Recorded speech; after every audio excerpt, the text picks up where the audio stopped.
Hey everyone, what's going on? Welcome to another episode of the Storm the Court podcast. I'm Zane Ellis, and I just finished watching a whirlwind of a game between the Indiana Pacers and the Minnesota Timberwolves. Call me crazy, but this was a statement game for the Pacers, who thought they could ride a roller coaster of momentum right into the playoffs. So let's talk about the recap. This game ended with the Pacers winning 119-103. It wasn't exactly a nail-biter, but the Pacers put on an offensive clinic, especially in the third quarter, where they scored 41 points. Seriously, that was a basketball symphony.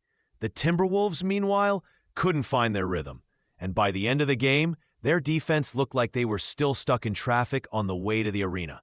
As for my range of emotions while watching, man, that game was a roller coaster of emotions, from excitement to disbelief, and then just settling into a numb acceptance of how bad the Timberwolves looked.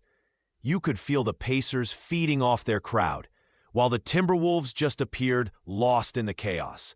Now let's break down some individual performances. Tyrese Haliburton was nothing short of spectacular, dropping 24 points and handing out 11 assists. The guy is like the maestro of this Indiana orchestra.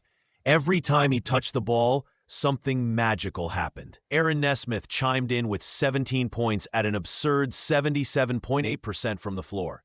Meanwhile, Pascal Siakam, a solid but quiet 14 points, which made me wonder if he was trying to make sure he didn't steal anyone else's thunder. Now, a quick word about Miles Turner. Yes, he only had 7 points, but he was a monster defensively, with 4 blocks and 9 rebounds. His efforts were contagious. He locked down the paint like it was Fort Knox. All right, my gut feeling on all this is that the Pacers are starting to gel at the right time. Sure, it's still early in the season, but this team looks like they're on the rise. I don't want to overreact, but if they keep playing like this, they could pose a real threat in the playoffs.